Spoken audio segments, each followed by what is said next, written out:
Face-off, Port Washington coming up with the ball. They will employ a long stick often on the face-offs, and we'll identify the players as we go. Port Washington, number 35, Brian Deutsch, has Port Washington wearing the white uniforms. They were the number 1 seed against Massapequa. Now working it behind is Darren Gallagher, junior attackman with 16 goals. Port Washington, a well-balanced club. Gallagher gets the shot off, easily stopped by Fred Schmidt, an all-conference goalie last year. And Massapequa looking for a little bit of transition. There's Jimmy Burns playing in midfield tonight. Normally attacks. Good look on the pass that time to Chris O'Connor. But the play broken up. And hustling after the ball, the very aggressive Rob Swerline, the goalie. As he gets it upfield, Port Washington with a long stick, Evan Marks, who scored 2 goals. This defensive midfield can score. Good look on the crease. And a score for Peter Asness, the senior heading to Harvard. Well, Peter Asness made it look easy because of the pass from Evan Marks. The long pole man brought it over, looked for Peter down on the crease, and Peter just had a one-on-one with goalie Freddie Schmidt. Here's that long pole of Evan Marks as he's coming down the field. Could have easily, I think, taken the shot, but knew better to dish it off. And there's Asness on the crease. Almost could have been called for a crease violation. He was close. Freddie Schmidt one-on-one against Asness. 33rd goal of the year for Asness, who is the number 1 student in the school, headed to Harvard. He had 2 big goals in the win over Oceanside the other day. One thing that Port Washington does is take a lot of penalties, Kerry. Their penalty killing was key in their win over Oceanside. They're a very aggressive defensive team. They took 12-man down situation and stopped all but one of them the other day against a good offensive team like Oceanside. Well, you don't want to be able to do that in a championship game, Barry. You want to try and minimize those penalties, minimize the man-down situation if possible. And I'm sure Kenny Case, coach of Port Washington, surely told his defense he wants them to play aggressively, but certainly don't make penalties. O'Connor checked out of his stick there on a good defensive play by Vinny Del Iocano.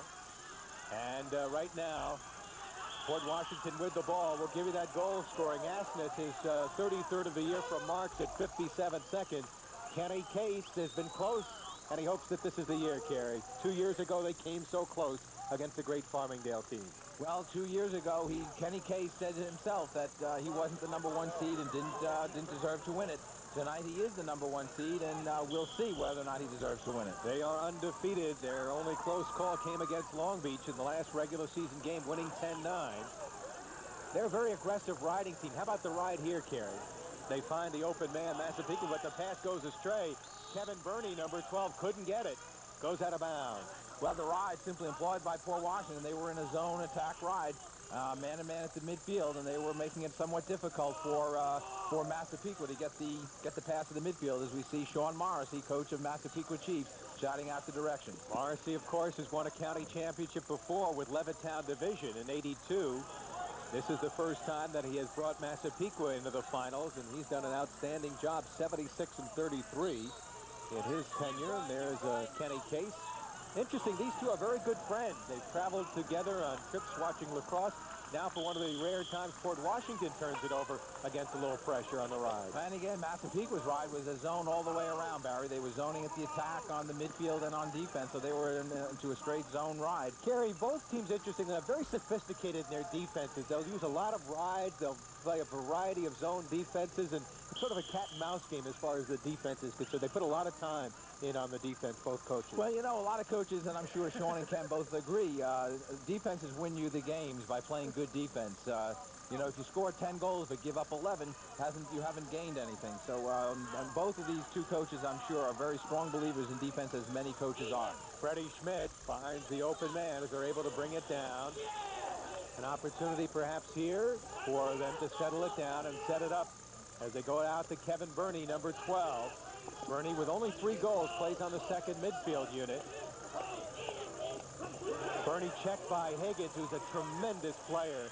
An All-American candidate, number 24, Todd Higgins. We'll be mentioning his name, Kerry, all night, because he is one of those players that's an impact player, playing with a long pole in the midfield, a defensive player. He has 6 goals, and he'll check this ball away from you any which way. And he's the key to that Port Washington defense, Barry. He does an outstanding job. He's a takeaway defenseman, and he took the ball away almost on that last situation. Sean Callahan working against another great defensive player, Licton, number 36, will be heading to Dartmouth. Here's Burns. They want to get him isolated one-on-one. because he's got the great speed, outstanding football player. Of course, Thorpe man, runner-up. Now he draws number 16 to him. Burns moving in. Gets the shot off, hustling after the ball, but they say Massapequa had a backer. As Brian Hartung, the outstanding junior, was closest to the ball. Hartung will play it behind. Over to Callahan, the senior with 51 points. Working on Licton. Gets in and scores, but they're going to rule a crease violation. Good call by the official right there. And the officials are Ed Schreiber, the referee, James Howell, the umpire, the field judge, Rich Costanti, the CBO, the man operating on the sidelines, Ed Ellis. Here's another opportunity to catch this on the replay as we'll watch the attackman. That's Callahan coming around the cage. And although he does a great effort in going against Peter Licton, he does go into the crease, and it was a good call by the officials. Fine officials, 3 officials, of course, working this championship game. In case you're just tuning in, Fort Washington leading 1-0 on the early goal at 57 seconds by Peter Asness. He's got 2 big goals in the third quarter and early fourth quarter against Oceanside after Oceanside had closed to 5-4. Now he picked up the loose ball in the midfield, and that's Brian Tomeo. He'll control the ball a lot, number 15. Now they'll bring it out. Asness, Tomeo, 21 working in the midfield is Brian Birch. Birch was not expected to play, had been banged up. Explosive runner. Here's Asness, who is a fine feeder as well as a scorer. Cut off by Sean Krieg, the defender. Good defensive play there, but they're able to pick it up. Fort Washington recovering. That was Brian Deutsch, 35, who recovered. Schmidt with a clear upfield. Kicked around. Burns trying to come up with it for Massapequa. After it is Marks, Stephen Marks, the twin brother of Evan Marks. And the ball goes out of bounds. And the ball will go over to the Massapequa Chiefs, trailing in the game 1-0 with 5:14 to go in the first quarter. Massapequa did a very good job playing defense at the other end of the field just a moment ago, Barry. They look to double the ball when Tomeo has it on it, and I think we're going to see that a lot tonight. When he gets the ball, I think we're going to see the Chiefs look to double him. Sean Morrissey really respects Brian Tomeo as a midfielder, as do most coaches, and I think he feels that if he can stop Tomeo, he can stop Fort Washington. So we're going to see them deny him the ball, I would feel, or double the ball, which is what we saw on that last occasion. Marks coming up with it for Fort Washington. They ride so effectively, they'll get a lot of loose balls. Here's Darren Gallagher, 17, checked from behind on a nice defensive play.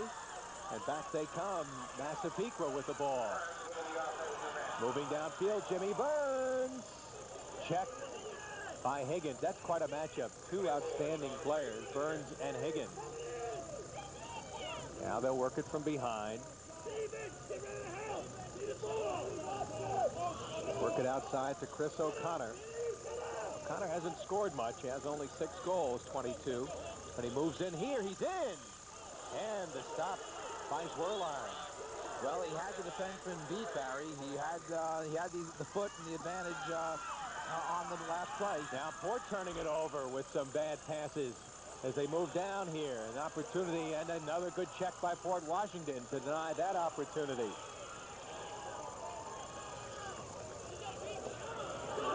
Boy, the hitting becoming fierce here, as you might expect. Fort, as we said, a very aggressive team. They'll take a lot of penalties. They're man down well over 100 times this year. By comparison, Massapequa's been only man down a little over 50. Higgins, 24, trying to scoop it. Breaks it downfield on the turf here. And look at Schmidt come out way out of the cage. Got to get back in. Will he have time? Maybe not. Higgins moving down. Nice move by Higgins. Higgins bounces one wide of Schmidt, but they had a backer, and Fort Washington retains possession. Well, I'll tell you, Barry, early on, the ball's been on the ground an awful lot, which is giving the opportunity for a lot of hitting because the ball is on the ground. I think both teams right now really should make an attempt to try and settle the ball down and get a little bit more into the offense that they are more accustomed to. Ground ball so far. Hal Sass tells me Massapequa with 8, Fort Washington with 6. Score is 1-0. Fort with the lead. Sean Morrissey on the sideline. His club trailing by a goal. Fort with possession. Although I'll tell you, Barry, I think Sean Morrissey feels that his team plays very well in the unsettled situation and may even prefer the unsettled situation. We may get our first penalty, indeed. And it looks like it's going to come against the Massapequa Chiefs. Number 27, Brett Craven, 6 foot, 155-pound senior, who plays on the long pole midfield unit, as well as close defense, slash, and he'll be out for a minute. So Port Washington, which is operated at 35% man up, will go up against Sean Morrissey's man-down team, which has given up 12 goals and 55 chances, 79%. Port a tough club to come back when you get ahead on them, when you get behind them, and you get behind them on a shot like that rifled home. Port Washington with a 2-0 lead. Rob Hazen, the 5'8" senior with his 20th goal. He'll be going to Vermont. He's the fastest attackman, best one-on-one player. Doesn't even start on this club, which is dominated on attack by younger players. Well, Rob Hazen surely took a well-taken left-handed shot, Barry. He came down low from the low point of the shot against Freddie Schmidt. Langton will make the pass here, number 19 behind the cage. That's the assist. Now it goes from back up top. So they got the zone moving all together totally into the weak side. There's the shot down low. Now, here you'll see it goes to the off-stick side, which is a well-played shot. You got to give Rob Hazen, I think, a lot of credit for taking that shot. It was an excellent shot and a great pass by Langton. Massapequa's defense has been very tough in the 2 playoff games. They've given up just 5 goals against MacArthur. They won 6-2 and Farmingdale 4-3. But here early, Kerry, they've given up 2 quick ones. And, you know, they fell behind against Farmingdale. They were losing in that game 3-2 in the 4th quarter and had to rally to win it. Now, let's take a look at the road to the top for these clubs. As we mentioned, Massapequa doing a good job defensively, but not scoring a whole lot in the playoffs. Well, you're only averaging 5 goals for Massapequa in the 2 games. You might expect more as we take a look at Port Washington. Their 2 wins against Baldwin and Oceanside, averaging closer to 9 goals a game. So both teams scoring at 9 and 5, and you might expect certainly Massapequa to have to be able to score more if they're going to win tonight. Well, there's a fine restaurant up in Port Washington named Louis, and I think these guys have a little side bet on this game. Both of them like to go up there and eat up there. And they were telling me earlier this week when I was here watching a game that both of them went down to watch Johns Hopkins play against Navy earlier this year. Both have players that are playing down there. And they said, wouldn't it be great, Sean, said Kenny Case, if we played each other in the championship? Well, truth be known, here they are. Well, here they are. Port Washington has won both face-offs. They go with a big stick. Higgins, 24, but it looks like Burns will come up with it on the fly. Jimmy Burns, who has 21 goals, the runner-up to the Thorpe Award. Back to Freddie Schmidt. Massapequa trying to get their attack going. And the pass gets picked off on a nice play on the defensive ride there. Flag thrown against Massapequa. Gallagher, good pass in front. Oh, and they thought it went in. Are they going to count it? It was fired by number 19, Tim Langton.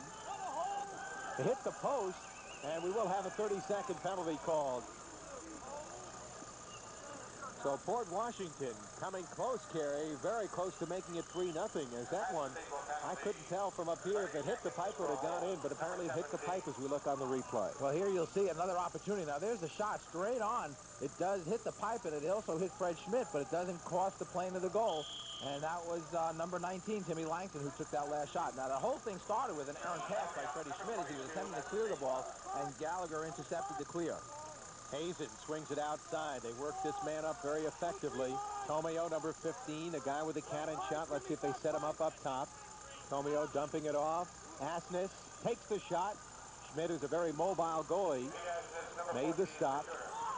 Massapequa has given up a goal, man down so far. They can ill afford to give one up here again. Tomeo, nice pass to Asness. He's doubled. Loose ball. After it was Gallagher. The teams are back at full strength, Barry. Teams all even. And Port Washington coming up with a loose ball. So they're coming up with the ground ball. This is Tomeo dumping it off now. Moving right in.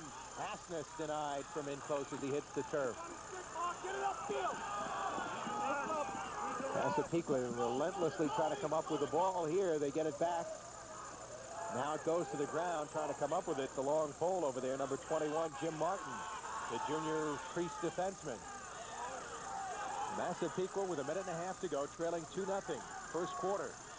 As they'll change on the fly here, but look, at the midfield play. Again, Port, with that defensive midfield. Higgins all over the ball, forcing what may be another turnover here, Kerry. Well, again, I think the ride of Port Washington is really creating a lot of problems because the Port Washington defense is really hustling, Barry. They're chasing, they're running after that ball. And there they double again. Higgins helping out, coming up with the ball. He scored 6 goals this year. He goes down. We have a flag thrown on Massapequa. And Jim Martin going to be heading off, number 21, for taking down Todd Higgins. Well, they will be calling the trip, which is the 1-minute penalty. Port will have another opportunity at man up. You're looking at an All-American as a junior, Kerry, and that's pretty tough when you play long pole midfield and you've gained the recognition around the country to become an All-American. He was an Empire State star and an outstanding football player. Well, as a junior, as we see it on the replay, we're going to catch the trip. There's the stick down low, and he's going to catch Todd's feet, and he's going to trip over the stick, and that's a good call by the official. 1-minute penalty. Massapequa again playing man down. 1 for 2. Port Washington man up. Hazen will swing it behind. Back out on the wing. And that one rifled wide. Taken by number 17, Darren Gallagher, who has 16 goals. The junior. Second hardest shot on the team to Tomeo. So this man up, you can look for Gallagher and Tomeo with those hard shots to crank it up from the wing or on top. Asness so cool behind. Oh, Schmidt couldn't find it initially, but had time to recover. Well, looks to clear right now to Bernie, 12. Bernie, who has good speed. Best defensive midi. Higgins nearly picked it off, but Massapequa with it. That was a dangerous pass by Fred Schmidt. He had an open man on the opposite side. He didn't look to him. Penalty is over as they break it in, and a good shot, a bounce shot taken, and a good stop as we get some contact over there. Massapequa coming down after killing the penalty. I think there might have been a flag. Sean Krieg with the shot. And we do have a man down now situation for Port. They're called for the push, so we'll see Massapequa, the Chiefs, as they break out off that last opportunity. Sean Krieg coming down, taking the shot with the long stick. And Rob Zwerlein in the goal, making the save. And, of course, here comes the follow-up again. Massapequa getting the opportunity, and there we see the hold. So it'll be a 30-second penalty. And I think there's been a penalty called against Massapequa, and he is hot, Sean Morrissey. So offsetting penalties, actually not offsetting. We had a 1-minute penalty and a 30-second, I believe, call. We'll try to clarify it down on the field if Carl can check it out for us. So, let's see, we're going to be all even here. With the offsetting, we see men in the box for both clubs. We'll count them up for you.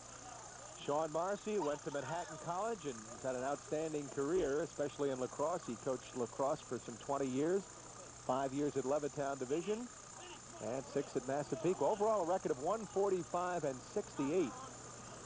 145 and 60, rather.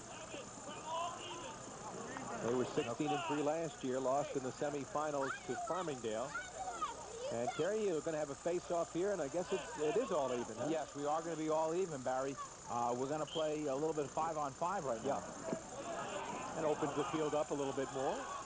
And here's Higgins with that great speed. Remember, he has 6 already this year, maybe 7. Oh, just missed the far post as he bounced it wide. Well, what a threat that is when you can have a long polar come up at Kenny Case says, I'd love to have that one back again with 1 second left in the clock. Yeah, he just missed that pipe on the far side, Barry. It was just a little bit wide. And, of course, it was a good effort because with the clock running down, as the time running off on the clock, he didn't have the opportunity really to look for a pass. He never tires. Higgins takes face-offs with a long pole, wins over 65%. Actually, he's so good defensively, even if he loses the face-off, he generally takes the ball away from the face-off man. Well, that's one of the advantages of having a long poleman put the ball into play off the face-off, that even if he loses it, he will be able to regain possession. 1 second. Let's see if they could get a shot off here. It'll be awfully tough. We don't have the official time. It's being kept down on the field in the closing 1 minute of play. Jim Martin checks into the game.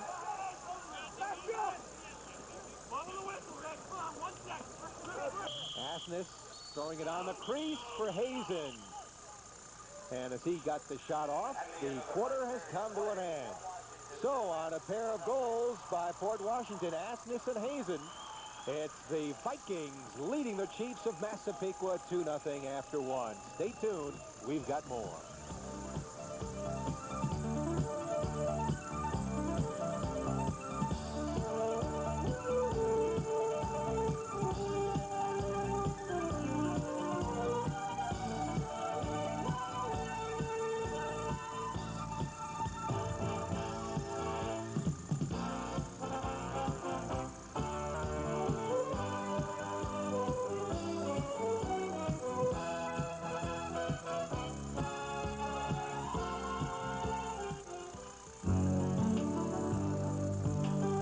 It's my pleasure to introduce Tom Gaines, president of the Sag Harbor Savings Bank.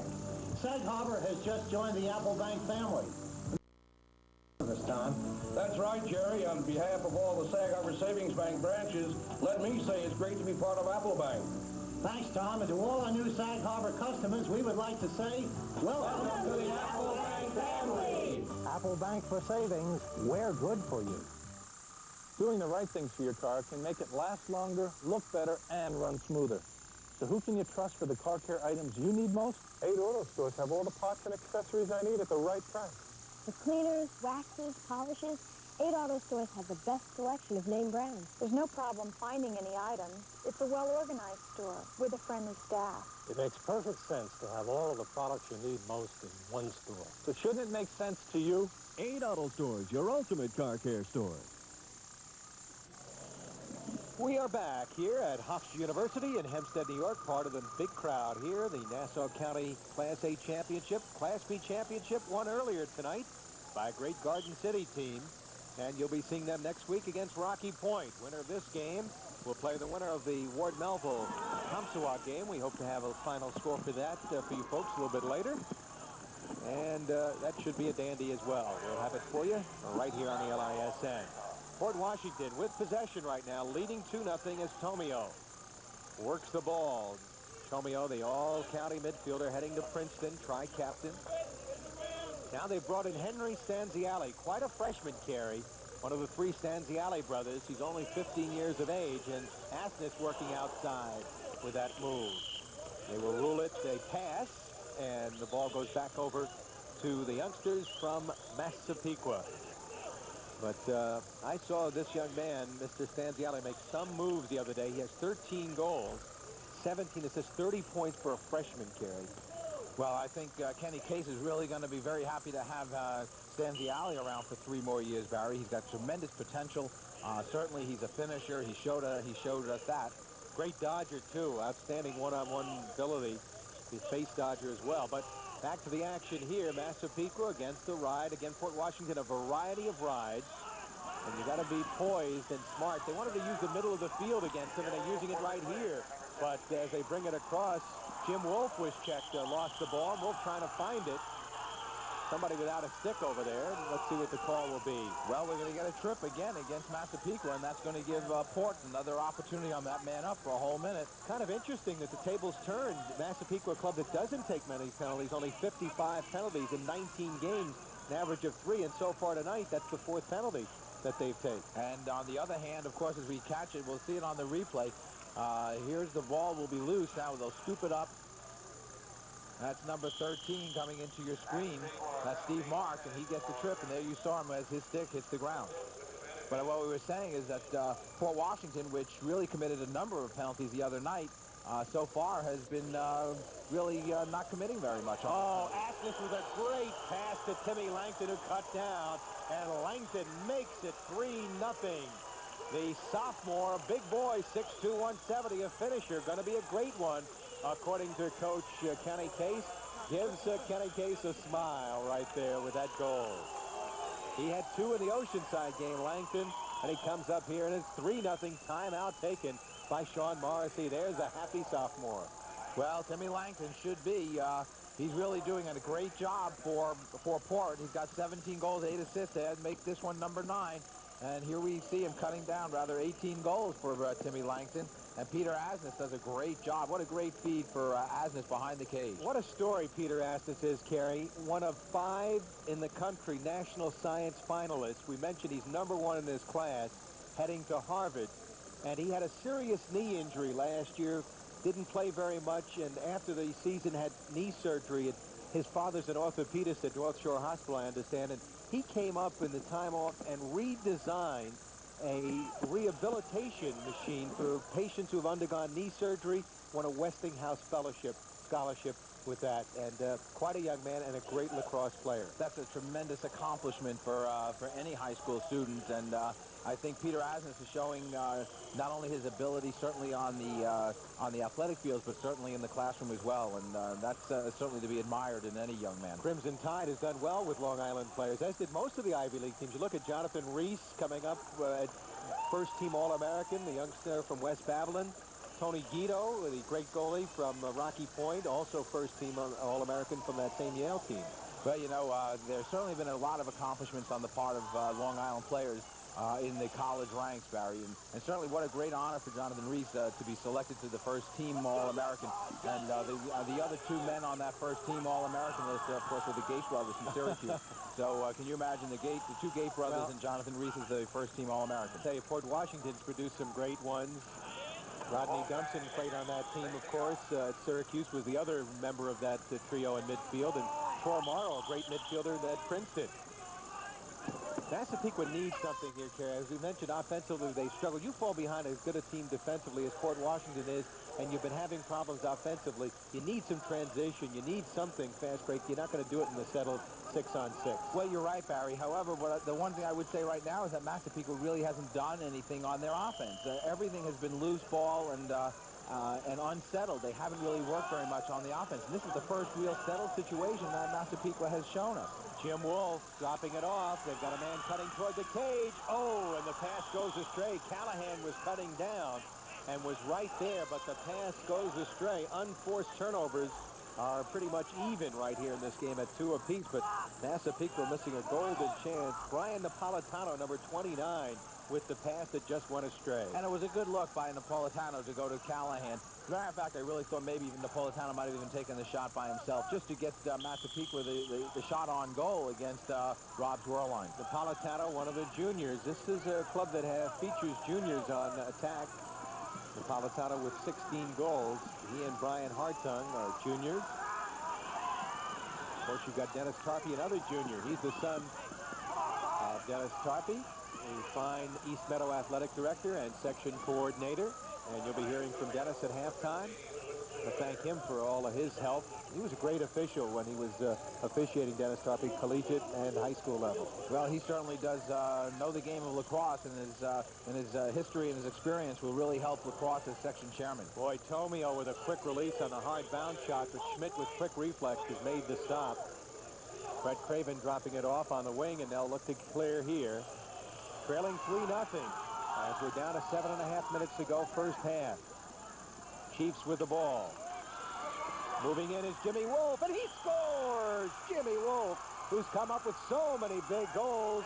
The senior getting his 25th goal of the year, and it's a 3-1 game. Boy, did they ever need that one. You took the words right out of my mouth, Barry. We've been together too long. I was just going to say Massapequa needed that goal desperately to get themselves on the board, but more importantly, to be able to show that they can score against the defense. Here's the replay as we'll take a look at Jimmy Wolf. He's coming down the field. No one's picking him up. He's going right in on the cage, and you'll notice the slide comes across, but a little bit too late. He puts it to he puts it low on the stick side of goalie Rob's Whirlline. He's quite a story in himself, Jimmy Wolf. We'll talk about him a little bit later, but Port Washington Higgins coming up with another face-off. And Port Washington now, with their lead cut to 3-1, will make some changes here and settle it down as they bring in some new midfielders. They lead at 3-1. Tomio will work in the midfield. And number 14 is Peter Asnett. What they've done, Kerry, because they've had some injuries in the midfield, is move some of their attack people to midfield, playing with their best 5 scorers, more or less, and adding Tomio the midfielder. Well, you know, Barry, if you're truly a good athlete, you can adjust and make that kind of an adjustment. There was the unforced error, a bad pass on the part of number 17. Darren Gallagher is usually working a lot closer to the cage. He's normally an attackman. He was going across the field to another guy who normally is a lot closer to the cage, Peter Asness. Right. I was just going to say, and I think they can make that adjustment. These are good athletes. They're good lacrosse players. I think they'll be able to make that adjustment, even though this is the first time they're really playing up at the midfield. Of course, many of these kids have been together. This Port Washington team from the 4th, 5th, and 6th grade. They've got a great midget program at Port Washington. Harvey Cohn does a great job with the youngsters. Coach Johnson in the 5th and 6th grade. And it's no surprise when you see the communities that have success in lacrosse, Gary, like the Ward Melvilles in the Setauket area and others throughout both Nassau and Suffolk. Now, Massapequa on the board. This is Hartung, 26. Good one-on-one player. Brian Hartung moving in. Good pass, but the pass knocked away. The forward could be handled as he tried to go in tight to Chris O'Connor on the crease.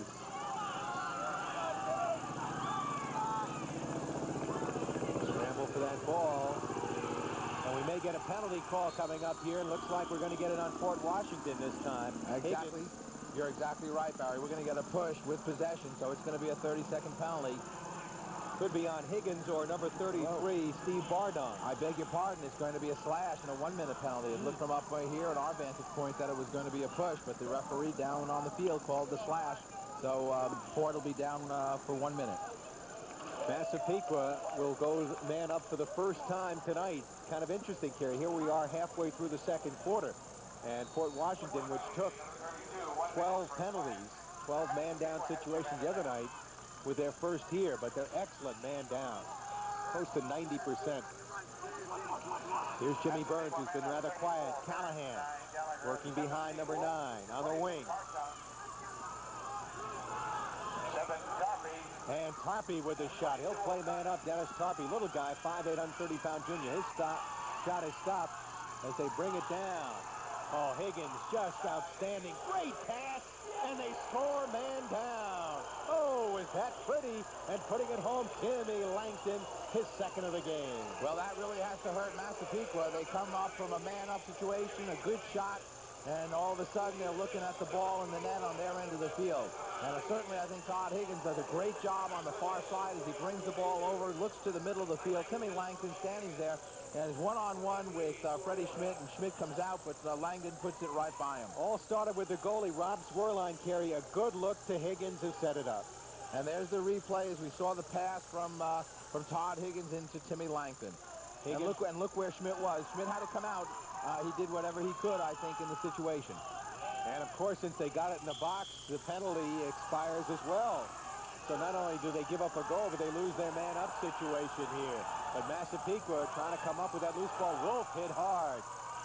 And Higgins, we told you about him being a presence, got the ball. Now they move right in here. An opportunity for Tomio. He's decked. And we're going to get a late flag on Jimmy Burns as he decked him from behind. There's a look at Jimmy Burns, the 5'9", 175-pound senior captain, who's got a great heart.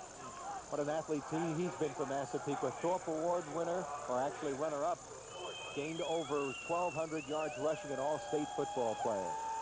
Time out of the field, under 5 minutes to go, first half, and the Vikings lead the Chiefs 4-1.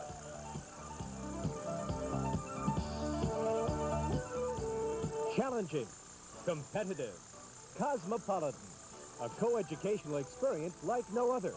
Adelphi University.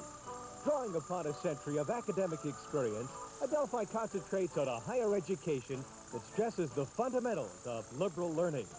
At Adelphi, we'll help you to develop new interests and establish your focus in life. It's a commitment to intellect, a commitment to you. That's the Adelphi commitment. And we've got a commitment to you to bring you the very best in high school lacrosse. Hope that wherever you're watching, you're enjoying our coverage. Down on the field, we've got another great guy, and let's go to Carl Reuter. Oh, Barry, the accolades you pay to me are just absolutely wonderful. You are looking at 6-year-old Matt Case. Now, Matt Case is the son of Coach Ken Case, Port Washington, a coach in the making. Now, you've been watching him all throughout this game. He's probably the biggest cheerleader on the sidelines for Port Washington. He's probably watching himself right now off the monitor. See, he knows he's on now, you see? Now, this is what he's been doing throughout the whole game, a coach in the making, the biggest supporter on the sidelines, probably going out right now, Barry, to tell his dad little bit of strategy on how to increase their 3-goal lead right now. Let's go back upstairs. Well, you know, Kerry, I called Kenny Case the other day. He was taking care of his 2 kids. He has a lovely daughter who's 11 who was also here at the game, and his son, as we just saw. And they were just like my kids, wailing away at each other in the background. And I know what you mean, Barry. And Kenny said, a little chaos going on here, but we'll get it together. We finally were able to conduct. Kenny is 11th year, 118 and 72, went to Ashland College, played ball at Port Washington, and I just saw a heartbreaking loss to Farmingdale in '88. And he's also a football coach. Coaches with a guy we know who's a great lacrosse coach, Kip Lucarelli, coaches football at Northport High School with Kip. That's correct. They both work together and are also good friends with one another, Kip and Kenny. All right, Port Washington specialty teams, Hal Sass tells us, has done the job. 2 for 4 man up, and they've scored man down. Well, you know, you depend on those specialties. As we'll take a look now at Port, again, man down, playing man up, rather. They're in a 3-3, and they'll cut into a 1-3-2. Stanziali, the good-looking freshman, dumping it off. Asness, who has great eyes. Stanziali swings it back to Tomio. Asness. Hazen, who scored a good goal earlier. Forced back to Tomio. Still 6 on 5. Now it's all even. Stanziali's pass checked. Asness trying to come up with it. Freddie Schmidt did a great job coming out of the goal and lending some support to his defenseman to get that loose ball, Barry. Look at Schmidt. Asness picks up that loose ball. The goal was empty for a moment. They'll settle it down. Teams are all even here. Tomio with 4 minutes to go, first half. And the Vikings of Port Washington leading 4-1. These clubs had been in the same league for many years and had played each other, but this year they moved to different leagues. Both won league championships, didn't play each other this year. Split last year. And they come up with a loose ball on the far side. Massapequa against the right of Port Washington, looking to clear. And they spot an open man. That's Tommy Reedman, number 5. Plays on the defensive midfield. Brett Craven's pass checked away. Higgins all over the ball. Goes high in the air. Reedman 5 after it for Massapequa. Out of loose balls, and Higgins comes up with it. Nice pass. And that one will roll out of bounds. And let's see who they're going to give it to. And it's going to go back over. And with 3:09 to go, Massapequa having trouble scoring, trailing 4-1. Kenny Case making changes here defensively as Massapequa will have the ball. Don't forget, the winner of this game will play the winner of the Ward Melville Comstois game. And then we'll have the state semifinals from Hofstra following that. Lakeland, very good representative from Westchester Terry, could be the team we'll be taking a look at. They're the Big A school up there playing Suffern tonight or this afternoon. Schmidt helping on the clear. Over to Burns. They've really done a good job locking off Burns. Really hasn't been a factor, Kerry. But Burns with that great speed, trying to go through a couple of guys, had it checked away. And there's Werlein, Barry, well out of his cage. Yep. Both these 2 goalies do like to come out high. I saw Werlein up near midfield on one of the rides the other day. That's one of the different rides that they had. And I was watching with Sean Morrissey, the Port Washington game. He was shocked at what he was seeing, but very effective. Here's Jimmy Wolf, who has the only goal. Young man who is legally blind. Outstanding wrestler, Jimmy Wolf. Find an inspiration. Burns trying to pick it up on the turf. Cannot. Port Washington is playing really up, very tight away from the cage, Barry. Typical of their game, and they pick it off here. Hazen will get the shot off. Schmidt got back in position on that bounce shot. That was a nice idea by Rob Hazen, taking that shot with Schmidt well out of the cage. I think, you know, I think it's a good move. He's trying to catch Schmidt out of the cage, keep him on his toes. Schmidt knows that they're not going to shoot with the ball at midfield, and he can really have the freedom to roam, and this will keep him a little bit more on his toes. Again, relentless riding coming up with the ball. Marks with a good defensive play. Loose ball push will be called against Massapequa, and retaining possession here will be Port Washington as Henry Stanziali will come in, replacing Rob Hazen. What's impressive about Port Washington is their attackmen ride so well. They've got 5 guys, Stanziali, the freshman, can run. Hazen is the fastest guy they have. These guys are not even starters. Well, you know, this is what the beauty of being able to make those substitutions on the attack and not lose anything. That's the depth that Port Washington has on the attack, and they can run and run and run. And if you get tired, they'll just put in somebody else who's going to run and run and run. And that takes its toll on a defense, Barry. It really wears you down as a defenseman when you know that you're being pressured every time you handle the ball on a clear.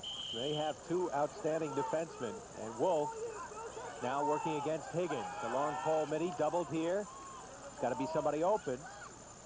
But the pass could not be handled on a bounce. Chris O'Connor trying to get it, goes out of bounds.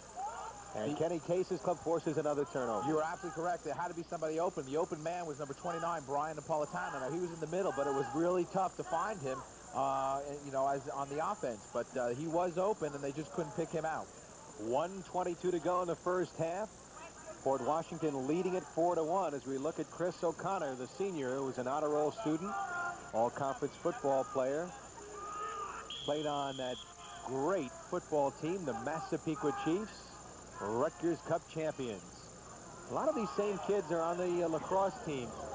You know, not the most talented group in the world that Sean Morrissey has had, but great, gritty, tough kids, Kerry. He's been proud of them as they are coming to this game with a record of 17-2. Their only losses this year, their opening game lost to Manhasset, then they won 13 in a row, lost to Hicksville, and have won 4 in a row. But they're matched up against Port Washington, the #1 team in the county in A, and Massapequa turns it over again. Well, that was just a mental error on the part of the defense clearing the ball. You know, they were just Mark Danzy along with Brett Craven, just one side by side, and one didn't know who was going to get that pass, and that created the turnover. That defensive midfield has done such a good job for Sean Morrissey. Mark Matalunas in particular, the senior has come on, along with Tommy Reedman and Mark Danzy, all seniors in that defensive midfield. And they've moved Matalunas from close defense up to long pole midfield. And he's done a very good job for the Chiefs. Asness cutting, good move. Oh, Schmidt, good save, and we have a flag thrown on the play. Let's see what they're called, maybe an interference. A slash. 1 minute slashing penalty going to be called here. And that was a great save by Fred Schmidt. The only thing wrong with that shot is that it was on the stick side. But aside from that, it was a great effort on the part of Asness for Port, and a great, great save by Freddie Schmidt. 1 minute for slash. Here's another opportunity for us to catch that last opportunity to see the offense by Port Washington. Now, Asness will come up with the ball. Here he is. He'll sweep to your right and take that roll dodge, and he takes that shot. The only thing is he puts it on the stick side of Freddie Schmidt, who makes a great save. Live action, 2 for 5, man up, Port Washington. Time running down, Tomio driving right, and he rifles it home. That's the shot we talked about. Brian Tomio with his 34th goal of the year. That cannon right-handed shot. He's got a bull dodge, a great dodge, and a great shot. And the third man-up goal, 4 of the 5 goals scored by special teams. It's 5-1 with 20 seconds left in the half. Well, Brian Tomio showed us, you know, his strength. His strength going to his right. And look at that, Kevin Burney, number 12. He looks to go to the over-the-head check, misses it, and it gives Tomio the opportunity to take that low bounce shot, and it goes right by Fred Schmidt. It was a great effort by Tomio to put that ball in the cage. Well, they've sent a great midfielder down to Princeton by the name of Tor Morrow, and they're following the likes here with Brian Tomio. That was a big goal, Kerry. Sean Morrissey's man-down team, which had been so effective all year, deserting him here tonight. They had been 12 for 55, close to 80%. Higgins done a good job. Stanziali check. Ball rolls out of bounds. Push. Loose ball push. And with 9 seconds left, Port will get